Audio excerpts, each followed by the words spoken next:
no dia 5 de janeiro de 1066, o rei Eduardo, o confessor da Inglaterra, morreu em Westminster, nos arredores de Londres. Era o fim de uma era. Eduardo nunca teve filhos e não havia um sucessor óbvio ao trono. Portanto, com sua morte, a Casa Real de Wessex se extinguiu. A subsequente Batalha de Hastings e a conquista normanda da Inglaterra são famosas, mas a morte de Eduardo, o confessor, foi igualmente marcante. Isso marcou o fim da Casa de Wessex. Após aproximadamente 550 anos, a dinastia real que unificou a Inglaterra no país que conhecemos hoje. De onde veio essa grande linhagem dinástica e quem foram seus governantes? Como eles expandiram seu domínio inicialmente pequeno no sul da Inglaterra para governar todo o reino? Esta é a história da Casa de Wessex. A Casa de Wessex nasceu do caos que caracterizou o fim do Império Romano do Ocidente no século V d.C. Lá pelo meio do primeiro milênio antes de Cristo, os celtas britônicos haviam conquistado a Grã-Bretanha. Esse não era um poder centralizado, com uma monarquia governando toda a Grã-Bretanha. Havia dezenas de tribos celtas poderosas que dominavam diferentes partes da Inglaterra, País de Gales e Escócia. Os romanos apareceram pela primeira vez em meados dos anos 50 a.C., quando Júlio César estava no meio da conquista dos celtas da Gália e decidiu fazer um reconhecimento do sul da Inglaterra. Eles só voltaram um século depois, e quando voltaram, a mando do imperador Cláudio, começaram a conquistar as partes do sul da Grã-Bretanha. Os romanos iniciaram uma lenta e gradual conquista da Inglaterra e do País de Gales nos 50 anos seguintes, após várias tentativas fracassadas de tomar a Escócia. Os romanos acabaram construindo uma série de muralhas defensivas pelo norte da Inglaterra e sul da Escócia. E uma sociedade híbrida romano-britânica se desenvolveu ao longo dos 3 séculos seguintes ao sul da muralha de Adriano. A mudança no século V d.C. ocorreu por causa de eventos em outros lugares a partir de meados do século III.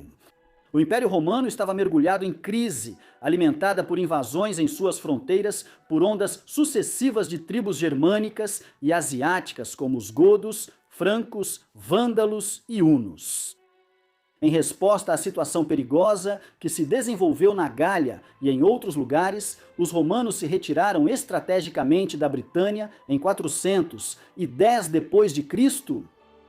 Isso abriu caminho para ondas de anglos, saxões e outros grupos germânicos invadirem e dominarem. A Britânia Romana, um período da história britânica conhecido como Britânia Sub-Romana, se seguiu.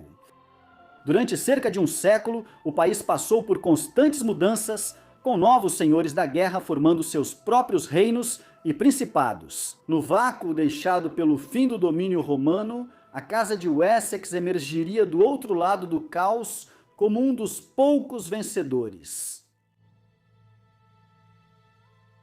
As origens exatas da Casa de Wessex são difíceis de determinar com precisão.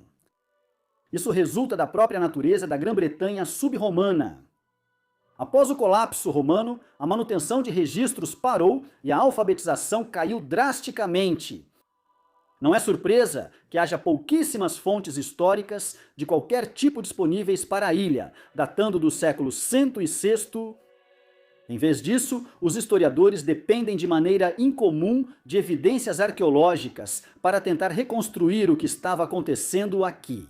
No século e meio após a saída dos romanos, felizmente, várias histórias importantes foram escritas séculos depois, olhando para o passado, para explorar como a Inglaterra fez a transição do domínio romano para a Britânia sub-romana e depois para a Inglaterra anglo-saxônica no início do século VIII. Por exemplo, o venerável Beda, um monge do mosteiro gêmeo em Monk Wearmouth. Jarrow, no norte da Inglaterra, começou a escrever uma obra intitulada História Eclesiástica do Povo Inglês, que lançou luz sobre os cantos obscuros da história da Inglaterra ao longo dos séculos. Depois que os romanos deixaram a ilha No final do século IX, estudiosos do Reino de Wessex começaram a compilar a Crônica Anglo-Saxônica, uma importante obra histórica na qual outros continuaram trabalhando por séculos.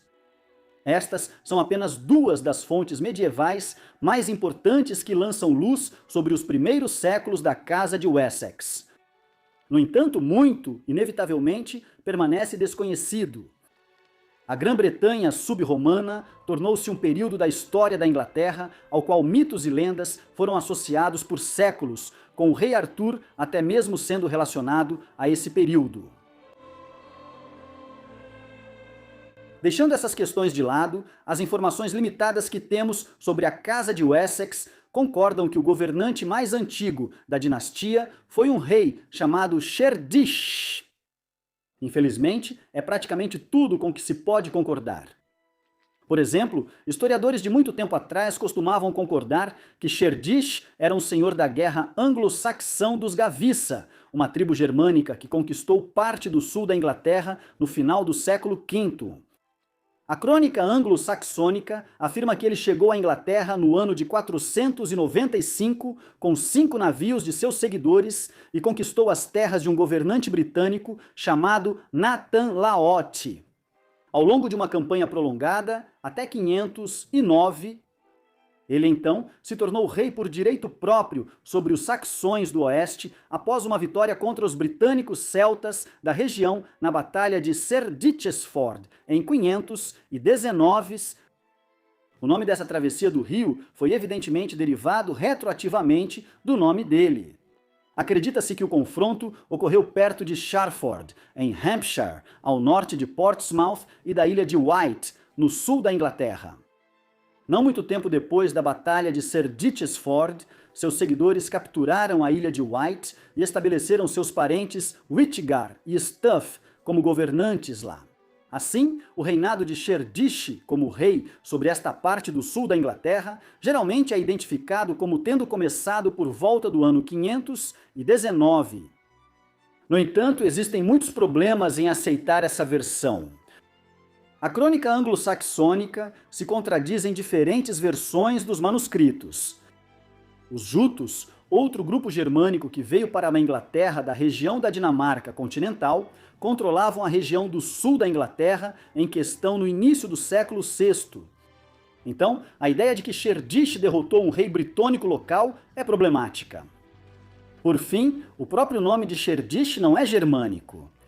É uma anglicização do nome britônico Caraticos, sugerindo que Sherdich era em parte britânico ou já vivia na Inglaterra muito antes de 495 e adotou um nome de sonoridade local para fortalecer sua reivindicação ao trono.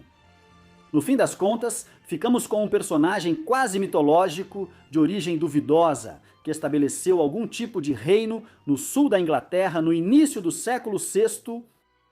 Isso é realmente tudo o que pode ser afirmado com certeza sobre o lendário fundador da Casa de Wessex.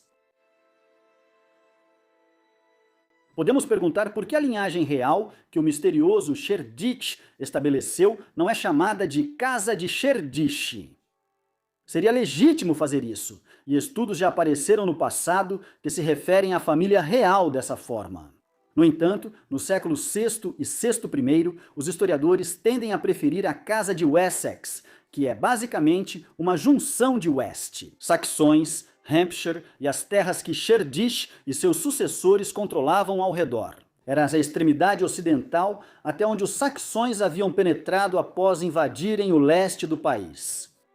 Mais a oeste, os celtas britônicos continuaram a dominar e, de fato, a língua e a cultura celta permaneceram predominantes no oeste do país, em torno da Cornualha e Devon, durante grande parte da Era Medieval e até mesmo no início da Era Moderna.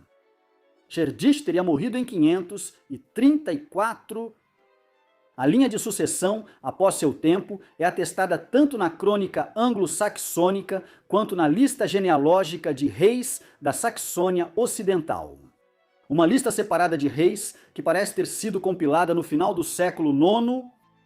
As listas fornecidas por essas fontes nem sempre concordam em relação às datas, mas ambas concordam que Sherdich foi sucedido por seu filho Kinric, que governou até cerca de 560. Seu filho Shaolin então o sucedeu e governou por um longo período de tempo. Há debates sobre quanto tempo, já que algumas das listas de reis apenas fornecem o número de anos que um rei saxão ocidental governou. O que é problemático porque, às vezes, os filhos atuavam como co-governantes ao lado de seus pais antes de sucederem por direito próprio.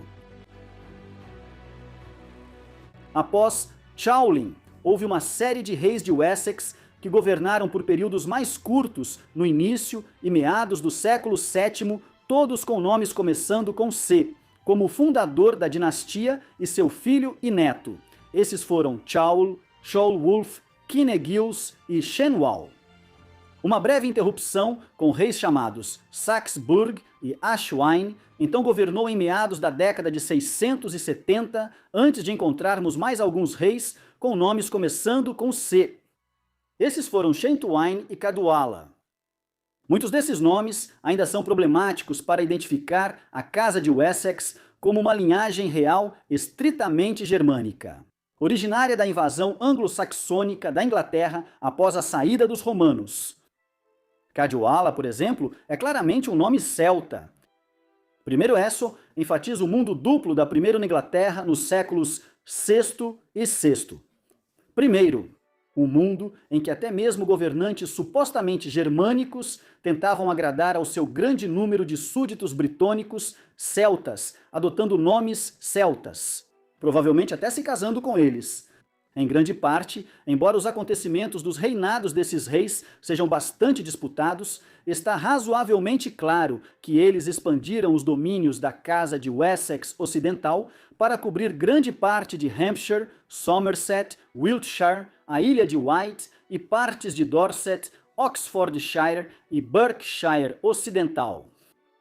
Dessa forma, o Reino de Wessex surgiu durante esse período como a potência dominante no sul da Inglaterra, controlando a região. Do estuário do Severn, ao sul até o Canal da Mancha e a leste em direção a Londres, não houve uma linha clara de sucessão durante esse período por um único ramo da família. Uma rápida sucessão de governantes na época de Saxe-Burg e Ashwine indica uma luta pelo poder entre os descendentes de Cerdish. Até governantes poderosos de Wessex, como Chaulin, foram obrigados a deixar o trono por jovens ambiciosos, ansiosos para garantir o poder em uma sociedade que priorizava a capacidade do líder de conduzir seu povo à batalha acima de tudo. Mas que eu sou baixo. No início do século VIII, a quantidade de informações sobre os governantes da Casa de Wessex aumenta. Isso não significa que ainda não existam problemas com os registros históricos, mas simplesmente há mais detalhes sobre o que alguns dos reis de Wessex realizaram. O rei Ina é um bom exemplo. Entende-se que ele governou Wessex por cerca de 36 anos, de 689 até sua abdicação em 726. Ele sucedeu Cadwalla, que evidentemente não era seu pai. Primeiro Esso reflete a política dividida de Wessex ao longo do século VII e início do século VII. Primeiro, e o reino ao qual Primeiro sucedeu estava frequentemente mergulhado em rivalidades e conflitos internos. Ele próprio enfrentou inúmeros desafios ao seu reinado dentro de Wessex ao longo de seu longo governo. Apesar desses desafios, ele claramente conseguiu fortalecer a posição da Casa de Wessex e fez campanhas contra os vizinhos dos saxões do oeste. Por exemplo, as crônicas indicam que em 694 ele fez uma campanha em Kent e extraiu um vergilt, uma forma germânica de tributo, de 30.000 moedas. Em 710, ele invadiu as terras do rei Gerind, o governante de Dominônia, o reino celta do oeste do país, por volta da Cornualha e Devon. Guerras e campanhas militares eram quase constantes na Grã-Bretanha no início da Idade Média. O que é mais marcante no reinado de Ina é que ele fez um grande esforço para refinar e institucionalizar os códigos legais de Wessex. Os códigos legais germânicos eram tradicionais e passados de geração em geração. O governo de Ina os codificou e os registrou por escrito por volta de 694. Esse código de leis contém uma ampla variedade de disposições sobre posse de terras e punições para coisas como roubo e assassinato. E o poder do rei em relação aos nobres, tanes e churlis, os vários níveis da sociedade livre na Grã-Bretanha anglo-saxônica. O século após o reinado de Ina continua levantando muitas questões sobre o que estava acontecendo em Wessex. Por exemplo, ele foi sucedido por Ethelred, um governante que possivelmente era cunhado de Ina, embora suas origens não sejam muito claras. Isso sugere que pode ter ocorrido outra ruptura na linha real aqui. A Casa Real de Wessex não era uma dinastia estrita e linear como se esperaria das linhas reais depois. Na Europa, vários reis bastante bem-sucedidos sucederam-se no século VIII em Wessex, especialmente o rei Cynewulf, que governou por 3 décadas entre 757 e 786, e o rei Bjortrich. Embora não se possa negar que existem muitas lacunas nos registros históricos em torno dos reinados desses monarcas.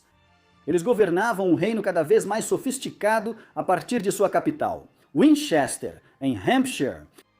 Esta havia sido transformada tanto no centro da corte dos governantes de Wessex, quanto em um centro religioso. No meio do século VII, uma catedral conhecida como Old Minster foi construída aqui. Os restos mortais dos reis anglo-saxões, de Wessex e da Inglaterra foram mantidos aqui desde o século VII, sendo depois transferidos para a New Minster. Quando foi construída no século X, eles acabaram na Catedral de Winchester e tiveram uma história longa e complexa. Parte dos restos mortais e relíquias foi destruída por iconoclastas reais nas guerras civis inglesas dos anos 1640. Outros ainda estão parcialmente preservados em uma série de 6 urnas mortuárias, que permanecem sobre paredes elevadas na Catedral de Winchester até hoje.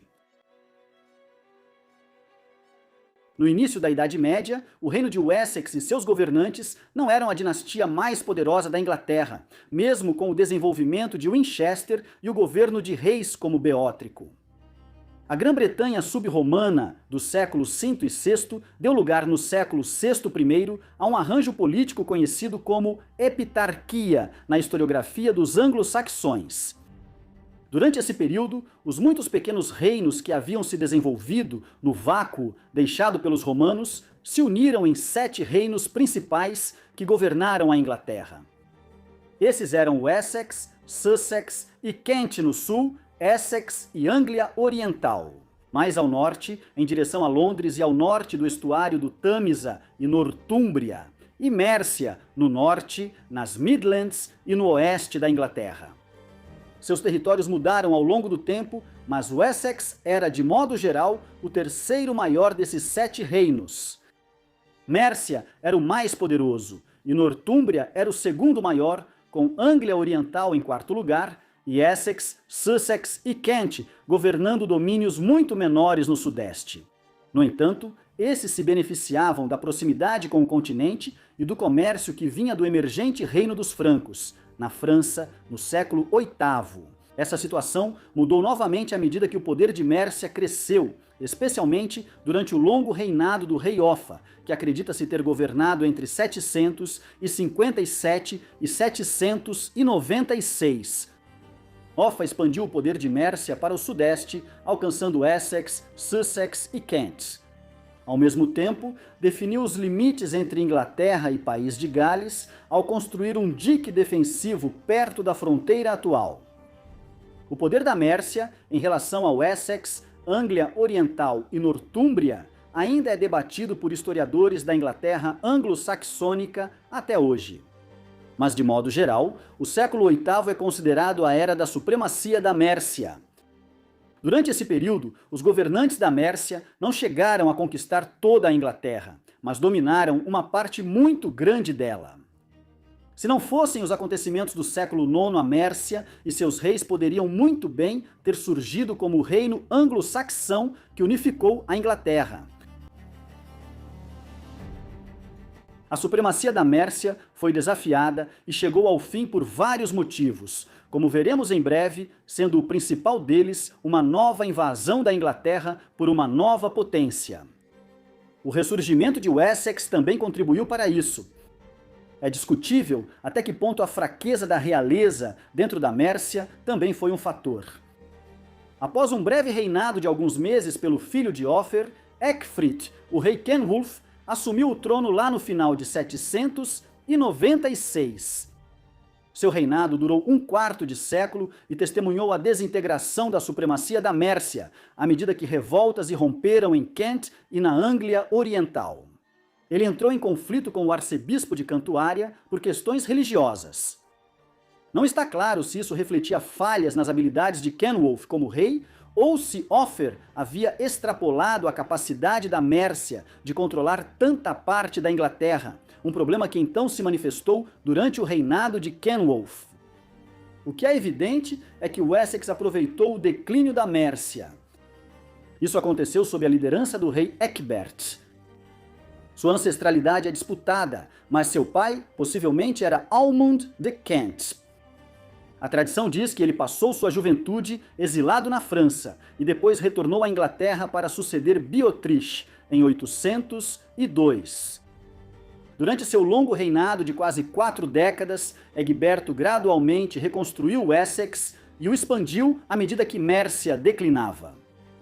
Vitória na Batalha de Ellendun, perto de Swindon, em Wiltshire, sobre os Mércios, em 825, estabeleceu Wessex como a nova potência dominante no sul da Inglaterra, com supremacia sobre as antigas terras de Kent, Essex e Sussex. No meio do século IX, restavam 4 grandes reinos anglo-saxões. Wessex tornou-se a principal potência do sul da Inglaterra. East Anglia era o mais fraco dos 4 reinos que controlavam a região. Diretamente ao norte de Londres, Mercia continuava a controlar as Midlands e grande parte do oeste da Inglaterra. Mas seu poder havia diminuído em relação ao que era um século antes, na época do rei Offa. Enquanto isso, a Nortúmbria governava o norte da Inglaterra. Wessex conquistaria a Inglaterra ao longo do século seguinte. Isso foi ajudado de uma maneira incomum por eventos além do controle de qualquer um dos reinos anglo-saxões. Isso veio na forma de um novo invasor estrangeiro. Em 793, os vikings ou nórdicos, que ficariam conhecidos como os dinamarqueses nas crônicas inglesas, atacaram o mosteiro na ilha de Lindisfarne, na costa do nordeste da Inglaterra. Foi o primeiro de uma série de ataques crescentes contra mosteiros ingleses e outros alvos pelos invasores nórdicos, que continuaram até o século IX. Depois, assim como em outras partes da Europa, da Irlanda e Escócia, até o norte da França e o leste europeu. Os ataques rápidos contra locais monásticos e cidades deram lugar a investidas mais prolongadas e a real conquista de territórios. Em 865, o que ficou conhecido como o Grande Exército Pagão desembarcou em East Anglia com uma força de tamanho sem precedentes. Eles marcharam para o norte até York, a capital do norte, em 866, antes de voltarem para o sudoeste em direção à Mércia. Nos anos seguintes, eles fizeram campanhas extensivas por toda a Mércia, Nortúmbria e East Anglia, dividindo suas forças sob o comando de seu líder. Halfdan Ragnarsson se estabeleceu como rei da Nortúmbria, e outros comandantes dinamarqueses, como Guthrum, lideraram homens mais ao sul para tentar criar seus próprios principados ali. Na década de 870, isso representava uma ameaça terrível para os anglo-saxões. Mas a maneira como os dinamarqueses atacaram East Anglia, Nortúmbria e Mércia beneficiou Wessex. Se os dinamarqueses tivessem seguido para o sul e invadido Wessex em 865 e 866, em vez de irem para o norte em direção a York, a situação teria sido diferente. A história da Inglaterra poderia ter sido muito diferente. Na época da chegada do Grande Exército Pagão, em 865, Wessex estava passando por uma rápida sucessão de reis. Ecgbert foi sucedido em 839 por seu filho Æthelwulf, que governou por quase 20 anos. No entanto, quando ele morreu em 800, e 58 de seus filhos rapidamente assumiram e deixaram o trono como governantes de Wessex. Isso significou que um quarto filho, Alfredo, que em circunstâncias normais não teria sucedido ao trono se não fosse pelas mortes prematuras de seus irmãos, tornou-se rei de Wessex em 871. Ele tinha pouco mais de 20 anos quando sucedeu. Ele pode ter sido um governante jovem, mas Alfredo enfrentou o desafio apresentado na época. Os dinamarqueses estavam tentando consolidar seu controle sobre o norte e haviam se voltado para o sul para completar a conquista dos reinos anglo-saxões. Alfredo preparou seu reino para enfrentar a ameaça representada pela expansão de Guthrum para o sul. O momento crucial ocorreu em 878, quando os dinamarqueses invadiram Wessex, após uma quase derrota que levou Alfredo e suas forças a fugirem para os pântanos da região de Athelney. O jovem rei de Wessex retaliou e derrotou as forças de Guthrum na Batalha de Edington, em Wiltshire, no coração do reino de Wessex. Ele então expulsou os dinamarqueses do sul da Inglaterra. Isso freou definitivamente a expansão dinamarquesa na Inglaterra. Guthrum conseguiu garantir o controle sobre a Anglia Oriental, mas Wessex permaneceu independente. Assim, no final da década de 872, dos 4 reinos anglo-saxões, Nortúmbria e Anglia Oriental haviam sido conquistados pelos dinamarqueses. Mércia foi muito enfraquecida pelo grande exército pagão. Apenas Wessex permanecia como uma grande força entre os poderes anglo-saxões. A vida e o reinado de Alfredo, o Grande, são mais bem documentados do que a maioria dos outros reis da Casa de Wessex, ou pelo menos todos os reis anteriores ao século IX. Mais notavelmente, um contemporâneo de Alfredo, um monge galês chamado Asser, escreveu uma biografia do rei Alfredo durante os últimos anos do reinado de Alfredo. Isso traz bem mais detalhes sobre o reinado de Alfredo do que sobre seus predecessores, além de ser escrito por uma testemunha contemporânea dos eventos descritos. Diferente da crônica anglo-saxônica, que relatava eventos de séculos passados. O problema da biografia de Asser é que provavelmente era politicamente tendenciosa. Asser passou um tempo na corte de Alfredo e foi patrocinado pelo rei de Wessex. Assim, ele apresentou o rei da melhor forma. Ao fazer isso, ele ajudou a criar parcialmente o mito de Alfredo, o Grande. Não há como negar que Alfredo foi um governante muito importante.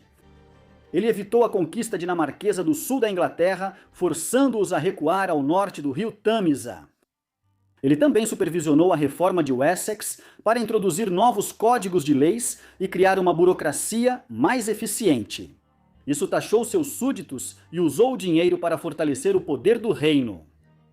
Deixando tudo isso de lado, Alfredo não fez o que às vezes é sugerido na historiografia. Ele não conquistou toda a Inglaterra. Certamente, ele aspirava a isso e abriu caminho para que seu filho e seu neto completassem o processo. No entanto, Alfredo não foi o primeiro membro da Casa de Wessex a governar toda a Inglaterra. Alfredo morreu em 899, quando tinha apenas cerca de 50 anos de idade. Asser forneceu um relato detalhado de como o rei sofreu com problemas de saúde durante toda a sua vida adulta. Com isso, historiadores conjecturam que ele tinha doença de Crohn, possivelmente contribuindo para sua morte precoce. Quando ele morreu, foi sucedido por Eduardo, o Velho, seu filho com sua esposa, Elswith. Eduardo governaria Wessex por um quarto de século. Ele é conhecido como Eduardo, o Velho, pelo simples motivo de que um membro posterior da Casa de Wessex também se chamava Eduardo. Mas ficou conhecido como Eduardo, o Mártir. Eduardo, o Velho, continuou o trabalho de seu pai. Ele se aliou aos Mercians para travar guerra contra os dinamarqueses no norte e leste da Inglaterra. O confronto mais significativo foi a Batalha de Tettenhall, em 5 de agosto de 910, na qual Wessex e Mércia derrotaram os dinamarqueses e avançaram sobre a lei dinamarquesa. A fronteira entre as áreas inglesas sob controle dinamarquês e as regiões anglo-saxônicas ao norte. O maior sucesso de Eduardo foi conquistar a Anglia Oriental até o final de 918. Isso significava que o Essex agora controlava quase metade da Inglaterra, com a Mércia como parceira secundária e a Nortúmbria como seu principal adversário dinamarquês remanescente no norte. O reinado de Eduardo foi importante também por ele construir o novo Minster, uma abadia beneditina em Winchester. Isso foi em cumprimento de um plano elaborado por seu pai. Embora isso tenha alienado os monges do antigo Minster, que criaram o nome Rex Avidus, o rei ganancioso para Eduardo, em referência aos impostos impostos a eles para pagar pelo novo Minster, Eduardo foi sucedido por seu filho, Athelstan. O lugar de Athelstan na história inglesa é incomum. Ele geralmente é ofuscado por seu avô, Alfredo, o Grande, ou por governantes posteriores como Cnut, o Grande, ou até mesmo Eduardo, o Confessor. O que é peculiar nisso é que Athelstan foi, sem dúvida, mais bem-sucedido e significativo do que qualquer outro rei da Casa de Wessex. Foi durante seu governo, entre os anos de 924 e 939, que a Inglaterra foi totalmente unificada sob o domínio da Casa de Wessex.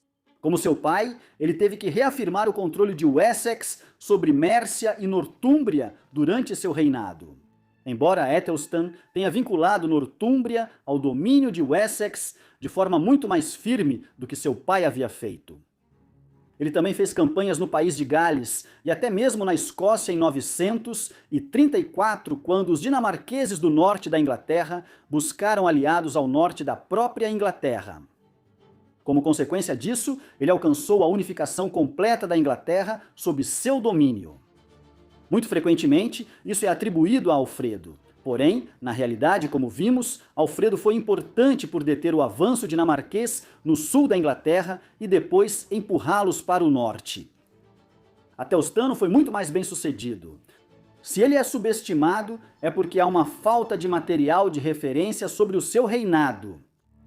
Por exemplo, os historiadores ainda debatem onde ocorreu a Batalha de Brunnemburgo, o confronto militar mais importante de todo o seu reinado, travado em 937. Além disso, seu reinado também foi relativamente curto. Mesmo assim, no fim de seu reinado, a Inglaterra estava unida sob seu comando. Ele também casou membros distantes de sua família, incluindo várias meias-irmãs, com linhagens reais e aristocráticas importantes no continente, iniciando a ascensão da Casa de Wessex como uma dinastia europeia e não apenas como governante de uma parte do sul da Grã-Bretanha.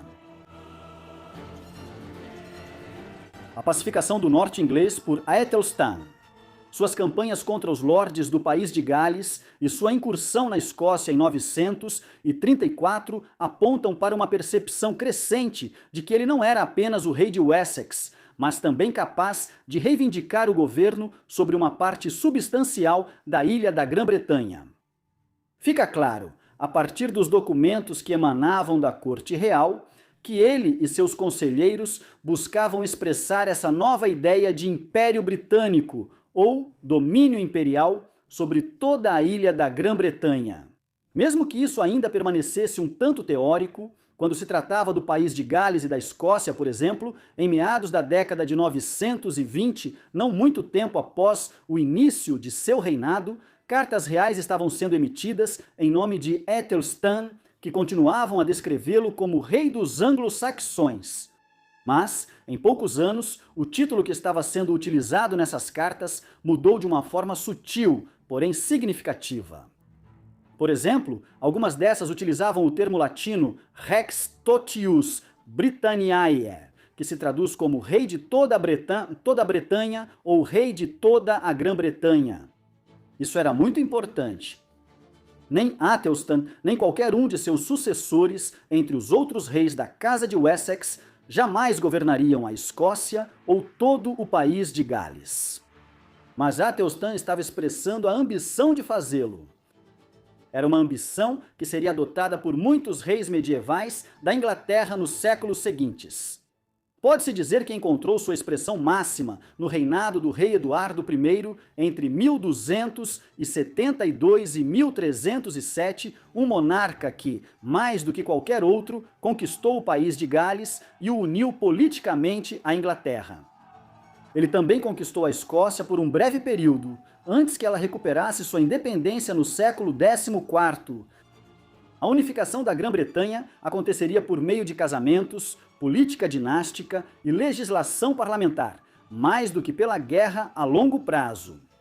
Ainda assim, Athelstan é o rei de Wessex e da Inglaterra que primeiro expressou a ideia de unir a ilha em uma única entidade política, uma tarefa que nem mesmo os romanos conseguiram realizar. A unificação da Inglaterra por Athelstan, sob o domínio da Casa de Wessex, em meados do século X, coincidiu com mudanças sociais mais amplas na Inglaterra. Essas mudanças refletiam desenvolvimentos em toda a Europa Ocidental e Central. O colapso social que ocorreu com a queda do Império Romano do Ocidente havia sido lentamente superado. No século X, reinos fortes e unificados estavam ressurgindo e o comércio estava se expandindo por toda a França, Alemanha e Itália. A expansão nórdica ao redor do Mar do Norte expandiu a cristandade ocidental a longo prazo ao trazer novas partes da Europa, como a Escandinávia, para um contato mais firme com a Inglaterra e a França. O novo comércio ao redor do Mar do Norte e para o leste, no Mar Báltico, se refletiu no aumento da circulação de moedas cunhadas pelos governantes de Wessex e depois da Inglaterra. Cidades como Londres, York, Winchester e Norwich estavam crescendo e mercadorias como peixe, lã, vinho, tecido e cerâmica eram comercializadas entre a Inglaterra e o continente.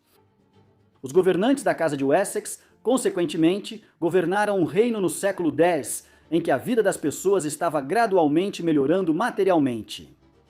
Também havia uma sensação de que a igreja estava se tornando uma presença mais organizada e poderosa após um período em que o papado havia passado por várias crises. Em Roma, no século IX mais notavelmente, os dinamarqueses e anglo-saxões haviam começado a viver juntos como uma só sociedade. A fronteira da lei dinamarquesa se desfez e os diferentes grupos começaram a viver entre si. Logo, os nobres e membros da realeza dinamarqueses e anglo-saxões da Grã-Bretanha começaram a se casar entre si, desenvolvimentos que complicariam a sucessão real. No século XI, Athelstan foi o membro mais proeminente da Casa de Wessex quando se trata da unificação completa da Inglaterra no século X. Seus sucessores imediatos não foram tão realizados quanto ele, embora tenham consolidado o controle de Wessex sobre o país. Athelstan não teve um sucessor biológico. Em vez disso, Edmundo, outro filho do rei Eduardo, o Ancião, sucedeu seu meio-irmão quando ele morreu em 939. A morte de Athelstan levou a revoltas no norte da Inglaterra. Enquanto os governantes locais da Mércia e da Nortúmbria tentavam reafirmar sua independência, eles se aliaram ao reino de Strathclyde, no sul da Escócia, para tentar alcançar esse objetivo. Uma ação que prenunciou séculos de conflitos de fronteira entre a Inglaterra e a Escócia, que só foram finalmente resolvidos em meados do século XVI. O reinado de Edmundo foi breve. Ele morreu em 26 de maio de 946 em uma briga em Gloucestershire, com cerca de 25 anos de idade. Sua morte prematura abriu caminho para que um terceiro filho de Eduardo, o ancião Edredo, assumisse o trono. Esse reinado durou 9 anos, até 955, quando ele morreu, e o filho de Edmundo, Edwige, que era jovem demais para sucedê-lo. Em 946, reivindicou o trono. Esse último reinado durou menos de 4 anos. Assim, houve uma rápida sucessão de governantes dentro da Casa de Wessex, entre a morte de Athelstan em 939 e a morte de Edwige em 959. Isso continuou assim pelos próximos 20 anos. Enquanto o reinado relativamente longo do rei Edgar, entre 959 e 975, estabilizou o reino, seu sucessor, Eduardo, o Mártir, foi morto em 978. Essa era uma situação perigosa que ameaçava a unidade da Inglaterra que Aethelstan havia conquistado. Sem uma monarquia forte, um novo rival poderia suplantar o Wessex. Da mesma forma que a supremacia da Mércia foi minada no início do século IX, tudo o que realmente mantinha o novo Reino Unido nesse momento era a ausência de oponentes fortes. A Mércia havia perdido sua força, enquanto dinamarqueses e nórdicos do Mar do Norte viviam um período temporário de divisão e declínio. Se eles fossem mais fortes, o domínio de Wessex sobre a Inglaterra talvez não tivesse sobrevivido à crise de sucessão que se seguiu ao reinado de Aethelstan. À primeira vista, o período após a morte do rei Eduardo, o Mártir, em 978, parece ter sido mais estável do que as 4 décadas anteriores. Com a sucessão de meia dúzia de reis, Ethelred, segundo mais conhecido como Ethelred, o Impreparado, governou inicialmente por mais de 35 anos. O reinado mais longo de um chefe da Casa de Wessex, desde os tempos do rei Ecgberht, no início do século IX, mas nem tudo era tão estável quanto parecia.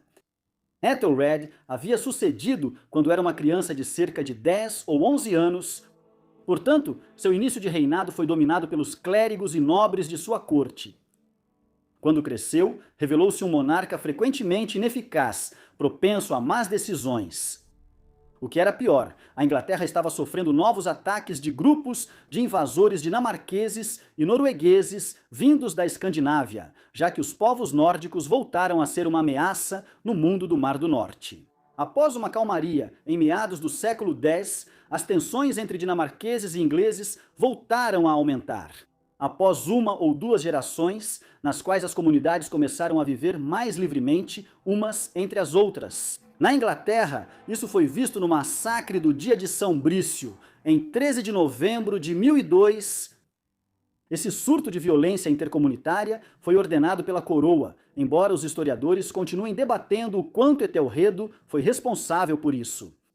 O ataque mais infame ocorreu em Oxford, onde foi encontrada uma cova contendo dezenas de esqueletos de pessoas com DNA dinamarquês que claramente morreram em algum tipo de massacre bem no início do século XI. Isso foi descoberto em 2008. O massacre do Dia de São Brício reacendeu as tensões entre os anglo-saxões e os dinamarqueses na Inglaterra e no mundo mais amplo do Mar do Norte. Consequentemente, a Inglaterra, sob a Casa de Wessex, enfrentou uma pressão renovada no início do século XI. Isso veio principalmente de Sueno Barba Furcada. Sueno foi, sem dúvida, o governante nórdico mais poderoso que já havia surgido no Mar do Norte, enquanto o grande exército pagão representou uma ameaça grave para a Inglaterra. No século IX, grupos de guerra como esse eram liderados por chefes de guerra em vez de reis, e reinos escandinavos unificados ainda não haviam realmente surgido naquela época. Eles se tornaram mais centralizados no século X, e Sueno ascendeu aos tronos da Dinamarca e da Noruega. Mais tarde, cronistas medievais ingleses como João de Wallingford indicam que Sueno começou a lançar ataques repetidos à Inglaterra após o massacre do Dia de São Brício. Ao longo de muitos anos, ele desgastou os recursos de Ethelredo e no final de 1013 reivindicou o trono da Inglaterra. Isso foi apenas um breve intervalo, já que Sueno morreu em 3 de fevereiro de 1014 após um reinado muito curto. A causa de sua morte permanece desconhecida. Ethelredo recuperou o trono após a morte de Sueno, mas ele também morreu pouco mais de 2 anos depois. Deixando seu filho Edmundo Braço de Ferro como rei da Inglaterra, Edmundo herdou uma guerra contra os dinamarqueses e noruegueses, mas morreu em poucos meses. Sua morte em 30 de novembro de 1016 permanece um mistério. Talvez ele tenha sido assassinado ou morrido de causas naturais. O que está claro é que sua morte prematura abriu caminho para Cnut, o Grande, filho de Sweyn Barba de Garra, reivindicar o trono da Inglaterra. Posteriormente, ele também sucederia aos tronos da Dinamarca e da Noruega. Isso significa que por um breve período, entre 1028 e 1035, Knut governou o que os historiadores agora chamam de Império do Mar do Norte. É claro que o reinado dele, assim como o de seu pai e de seus sucessores imediatos, constituiu um interregno, ou seja, uma interrupção no governo da Casa de Wessex. A dinastia da qual Sweyn e Knut vieram é normalmente chamada de Casa da Dinamarca, ou Casa de Knitlinger. A Casa de Wessex chegou a recuperar brevemente o trono da Inglaterra. Após a morte de Knut, em 1035, seu Império do Mar do Norte se fragmentou e diferentes reis reivindicaram o controle sobre a Inglaterra, Dinamarca e Noruega. Haroldo Pé de Lebre, provavelmente filho de Knut, embora sua paternidade tenha sido contestada, o sucedeu na Inglaterra até sua morte em 1040. Depois, outro filho de Knut, Hata-Knut, reivindicou o trono da Inglaterra e governou até 1042. Hata-Knut governava a Dinamarca desde 1035 e tinha como objetivo reconstituir o Império do Mar do Norte de seu pai. No entanto, não era para ser. Hata-Knut já estava doente quando assumiu a coroa da Inglaterra. Por isso, ele fez provisões para que seu meio-irmão, Eduardo, o Confessor, o sucedesse pacificamente antes de morrer em 1042.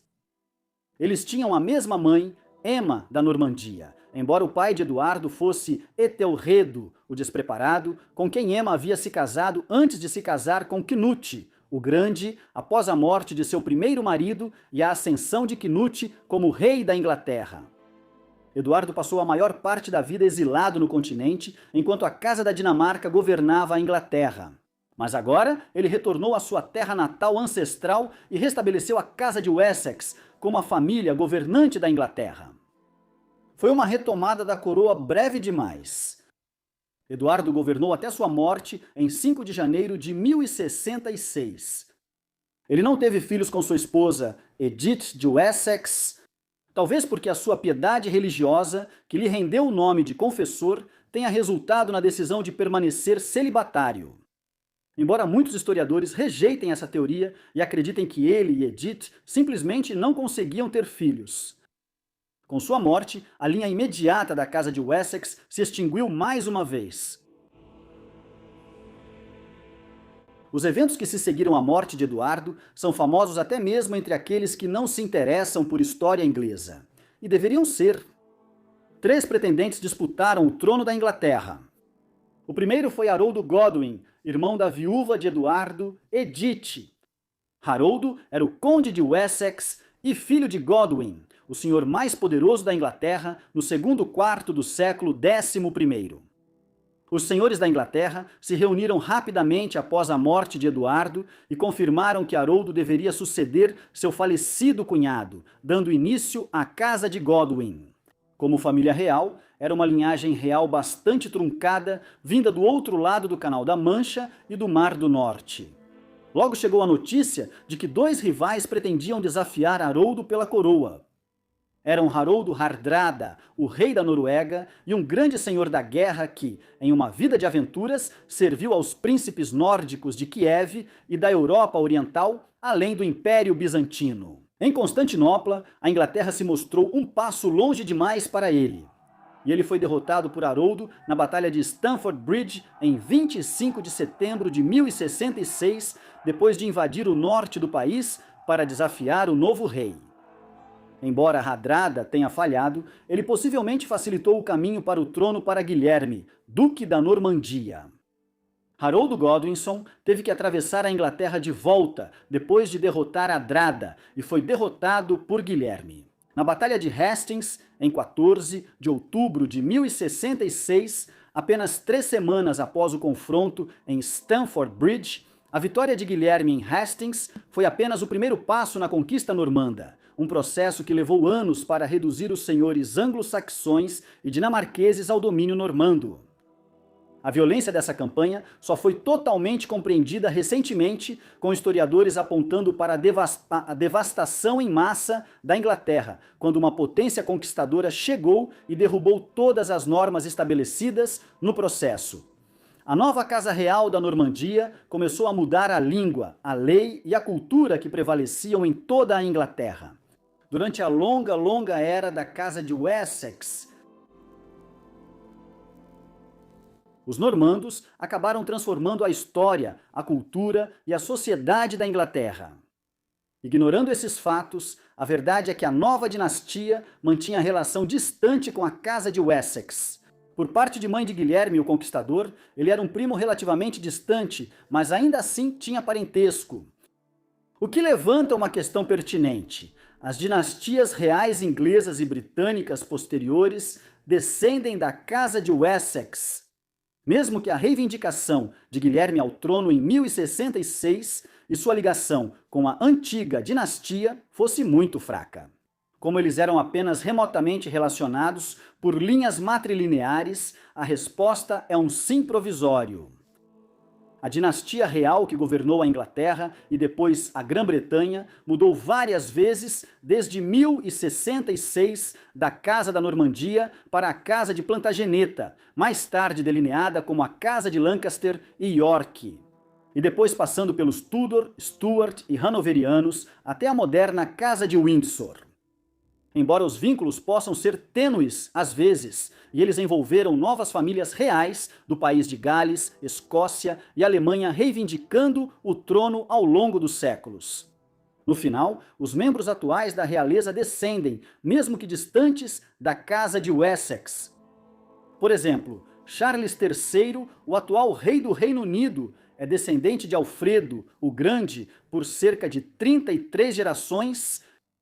As conexões são tênues, mas a Casa de Wessex ainda paira sobre a história real da Inglaterra e da Grã-Bretanha, quase 1000 anos depois do fim da dinastia real. Por outro lado, estabeleceram uma ligação até o semi-lendário Sherdish, que supostamente chegou à Inglaterra como líder de um grupo de guerra anglo-saxão. No final do século V, e estabeleceu o Reino de Wessex é uma tarefa muito mais difícil. A Casa de Wessex é a dinastia mais subestimada da Inglaterra? A Casa de Hanover é conhecida por governar durante os séculos XVIII e XIX, quando a Grã-Bretanha se tornou a principal superpotência mundial e mudou o mundo.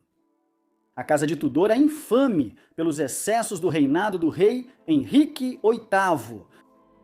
Com certeza houve muito drama ligado à Casa de Stuart no século XVII, mas normalmente era do tipo errado, e envolveu 2 guerras civis para tentar limitar o poder da coroa. Ao lado dessas, a Casa de Wessex pode parecer bastante sem graça. No entanto, eles não eram assim. Essa foi a família real que surgiu dos escombros da Grã-Bretanha sub-romana para controlar o sul da Inglaterra a partir de sua capital em Winchester. Depois, na tumultuada era das invasões dinamarquesas. Eles foram os governantes anglo-saxões que conseguiram deter o avanço para o sul do grande exército pagão e empurrá-los de volta para o norte. Gradualmente, ao longo do final do século IX e início do século X, Alfredo o Grande, Eduardo o Ancião e a Aethelstan conseguiram subjugar East Anglia, Mércia e Nortúmbria, unindo a Inglaterra completamente pela primeira vez desde que os romanos partiram meio milênio antes. Essa foi a era de ouro da Casa de Wessex. No final das contas, depois que a família assegurou o controle sobre a Inglaterra, ela foi prejudicada por uma sucessão de reis mais fracos no final do século X e XI. Eles permitiram que os dinamarqueses retomassem o poder periodicamente. E então Eduardo, o Confessor, não conseguiu garantir o futuro da linhagem real em meados do século XI. Dito tudo isso, certamente o maior sucesso da Casa de Wessex foi esse. Quando os normandos conquistaram a Inglaterra, a partir de 1066, eles assumiram o controle de um reino da Inglaterra unificado, e não de um conjunto de reinos divididos, como o país havia sido séculos antes. Antes de Wessex unificá-la, esse foi o maior feito dessa dinastia real inglesa, frequentemente esquecida. O que você acha da Casa de Wessex? Eles foram a força motriz por trás da criação do país moderno chamado Inglaterra. Ou era inevitável que algum dos reinos medievais do sul da Grã-Bretanha acabasse unificando o país sob seu domínio? Por favor, deixe sua opinião na seção de comentários e, enquanto isso, muito obrigado por assistir.